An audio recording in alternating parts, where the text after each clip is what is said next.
दिल्ली में कुछ ही महीनों में विधानसभा चुनाव होने वाले हैं। ऐसे में राजधानी का सियासी पारा हाई है। चुनावी अखाड़े में पार्टियां एक दूसरे को पटकनी देने के लिए हर दांव पेच आजमाने में लगी हैं। 3 बार से लगातार दिल्ली में जीत का परचम लहरा रही आम आदमी पार्टी को बीजेपी मात देने के लिए पूरा जोर लगा रही है, तो वहीं आम आदमी पार्टी भी अपनी नई रणनीति के तहत एक बार फिर अपना कब्जा जमाने की तैयारी में है। पार्टी के खिलाफ एंटी इनकम्बेंसी भी दिख रही है। ऐसे में से निपटने के लिए आम आदमी पार्टी कौन सा फॉर्मूला अपना रही है और क्या कुछ पार्टी की रणनीति है, चलिए आपको विस्तार से समझाते हैं। नमस्कार, मैं हूं निकिता रस्तोगी, आप देख रहे हैं टीएनपी इंडिया।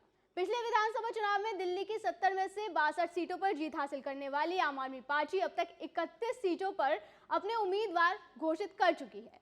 इनमें से 8 सीटों तो ऐसी हैं जिन पर पिछली बार बीजेपी ने जीत हासिल की थी। वहीं 3 ऐसी सीट हैं जहां मौजूदा विधायकों ने आम आदमी पार्टी का साथ छोड़कर बीजेपी ज्वाइन कर ली थी।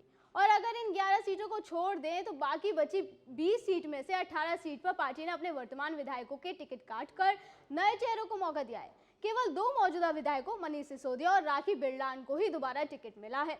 हालांकि इनकी भी सीटें बदली गई हैं। मनीष सिसोदिया को पटपड़गंज की जगह जंगपुरा से टिकट दिया गया है, तो वहीं राखी बिरलान मंगलौरपुरी की जगह मादीपुर से चुनाव लड़ेंगी, जिसके बाद साफ तौर पर एंटी इनकम्बेंसी को काउंटर करने के लिए दिल्ली के सियासी महाभारत में केजरीवाल नो रिपीट फॉर्मूला अपना रहे हैं। केजरीवाल की स्ट्रेटेजी है कि वो अपने उम्मीदवारों को बदलकर उनके खिलाफ पब्लिक की नाराजगी को कम या पूरी तरह खत्म करें। दरअसल पार्टी के कई विधायकों के लिए ये चौथा चुनाव होगा। इसी के चलते धीरे धीरे उनके खिलाफ आम लोगों से लेकर पार्टी कार्यकर्ताओं में भी नाराजगी साफ तौर पर देखी जा रही है।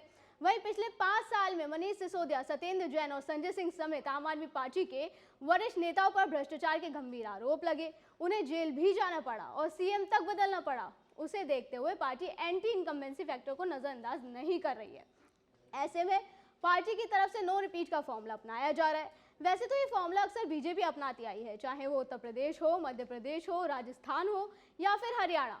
वहीं दिल्ली के एमसीडी चुनाव में भी बीजेपी इसी फॉर्मूले के तहत बाजी अपनाने में कामयाब रही थी। इसके अलावा आम आदमी पार्टी द्वारा इस बार हर सीट का बहुत बारीकी से विश्लेषण किया जा रहा है।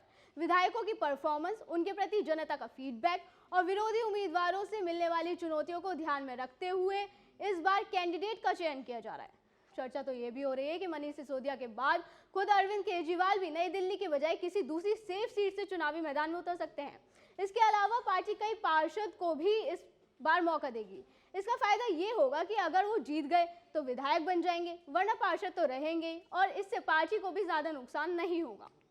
बहरहाल अभी तक जारी हुई 2 लिस्टों से संकेत मिल रहा है कि इस बार आम आदमी पार्टी दिल्ली की आधी से ज्यादा सीटों पर अपने मौजूदा विधायकों के टिकट काटकर नए चेहरों को ही मैदान में उतार सकती है और कई मौजूदा विधायकों की सीटें बदल सकती है, क्योंकि पिछले विधानसभा चुनाव में पार्टी ने 16 सीटों पर अपने उम्मीदवार बदले थे, लेकिन इस बार मामला उससे आगे निकल चुका है और अभी आधी से ज्यादा सीटों पर उम्मीदवारों की घोषणा करनी बाकी है।